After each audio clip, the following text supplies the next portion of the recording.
Hey everybody, I'm First Alert Meteorologist C.D. Finley here with First Alert Meteorologist Brendan Jackson. And today we are here to show you how to bake some cookies, but not necessarily in the way that you might think. We're doing this in a way that might make you rethink heat safety.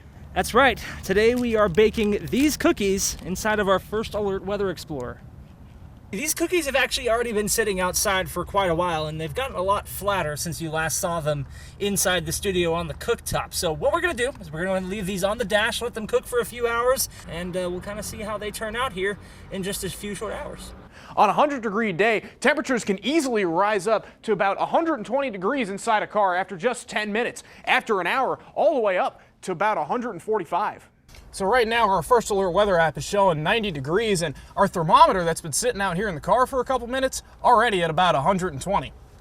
Now cars heat up like this because the glass on the windows allows a lot of heat in but doesn't let most of it out, similar to the greenhouse effect in the atmosphere.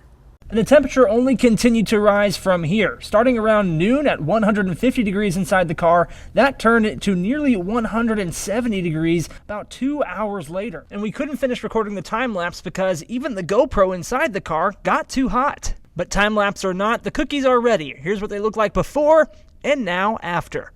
And as you can see, the cookies have come out pretty much fully baked. I mean, I can hold one up right here in front of you and see how it is almost pretty much completely solid. Got a little bit of a gooey on the inside too, but I wouldn't recommend, eating these cookies, especially since they've been sitting inside of a car for about 5 hours at this point. Just like I wouldn't recommend, leaving your kids or pets. In fact, never do that. If you can bake cookies inside of a car, definitely don't want to be leaving kids or pets unattended in hot vehicles during the summer. Other heat safety tips: drink plenty of water before and during activities, take frequent breaks in the shade or air conditioning, and make sure you're wearing light colored and loose fitting clothing to make sure you're staying nice and cool. Those are pretty much mainstays here in the Central Texas summer. So for now, that has been First Alert Meteorologist C.D. Finley as well as Brendan Jackson reporting for KWTX.